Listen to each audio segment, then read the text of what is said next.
Greetings, fellow fans of film and fiction. I'm George Heritage of Brillsticks Productions' Worst to First, and I'm here to tell you what films you're allowed to like. Ba-ba-da-bum, ba-dum-bum, bum. And so I hear you, clamouring out to the air, but George, what is Brillsticks Productions' Worst to First? Well, I shall tell you, thank you for asking. Basically, I've been told that I talk about films too much. While we're watching films with other people, I do things like say which line's coming up and go, "This is brilliant," which really, I hate that when other people do it to me. I'm just a sadist. So I've decided that instead of talking to individual people about my films, I will talk to the internet, so that everyone can enjoy my opinions, as right as they are. Having said that in a sort of jokey way, I will admit that my opinions on films do often differ from lots of other people's opinions on films. Like, for example, Harry Potter 3, Prisoner of Azkaban, is my least favourite in this series. I know, right? Mental. But that is the kind of shit you will get here. And I will explain that when I get to that series and when I get to Prisoner of Azkaban, because there are many reasons why it's the worst. And lots of people seem to think it's one of the best. What?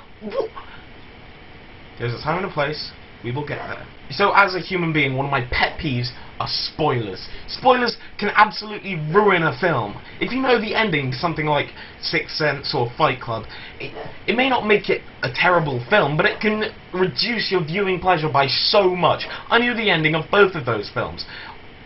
Luckily, Fight Club is still brilliant, and Sixth Sense is still quite good, but it would have been so much better if I hadn't known the end of Fight Club. However, I do acknowledge the fact that in order to review films, you do have to give some minor spoilers, otherwise people aren't going to understand what the film's about. So, I've decided that I will give spoilers up into maybe halfway through a film, and then none after that, because otherwise it'll just ruin the experience to you and you won't enjoy it. However, if I'm reviewing, for example, the Final Destination series, what I will do is review the first one in the series without giving any spoilers from the second half, and then you'll have a week to watch it before I review part 2 in the series, Final Destination 2. At which point, I will give spoilers for the first one, otherwise what I'm saying about it won't make any sense to you, so I'll just assume you've spent the week watching Final Destination. I'm not doing Final Destination first off. You'll find out what I'm doing first off at the end of this video, so there's something to keep you excited. So as I have previously stated, I'll be watching a film a week and giving you a review. So following the previous example of Final Destination, first week I'll watch Final Destination, second week Final Destination 2, and so on for 5 weeks until I get to the 5th film. Then, the 5th episode of my reviews will be a bumper edition, in which the second half of it will be me giving the order of how good the films are from worst to first. You see? It's like the title, the worst to first. It rhymes.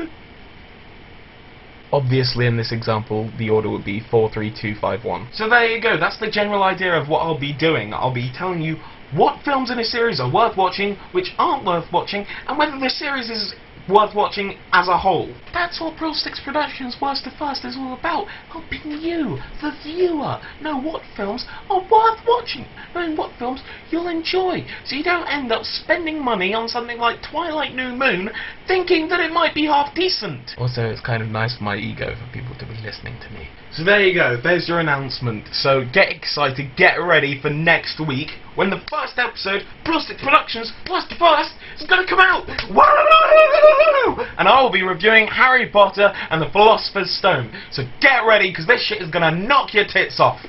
Boom!